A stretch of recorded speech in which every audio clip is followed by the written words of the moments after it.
We have recently had a peculiar case where we had a main entrance door, input-output board, all configured well and correctly. We had the triggers and actions where the input was supposed to trigger the door open, yet it did not work.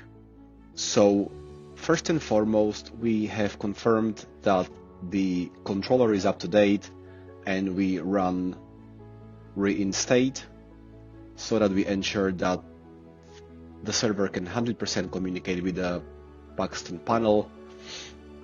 Firmware is fully up to date, all confirmed. Next, we checked input and output board.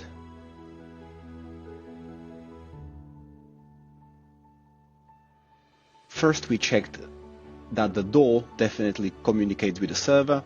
We run reinstate on it. Database reinstated, firmware is up to date. I/O board, our IP address was shown on the panel.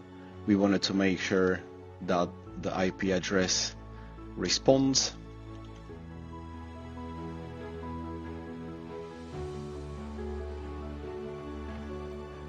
And we can actually hear the unit beeping. So we've confirmed that the IP address works, and it is the I/O board itself, so everything is playing correctly.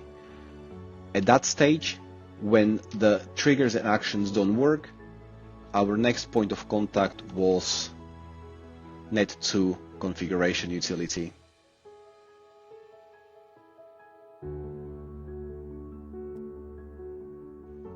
Login, go to the database tab and restart the service.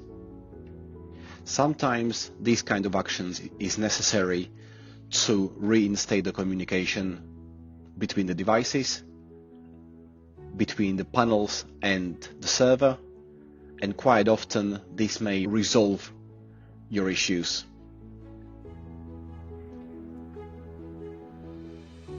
We can see that our database is now stopping.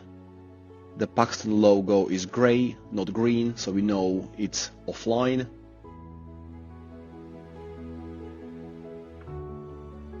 And the logo is back green, and we can see that the services are running again. It's normal for the Net2 program to be disconnected when the database is being restarted, so that's fine. Open up the Net2 again and log in as admin.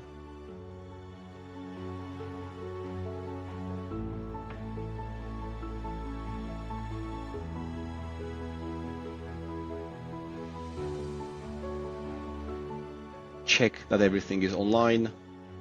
We have a green tick on both door controller and I/O board, and I'll try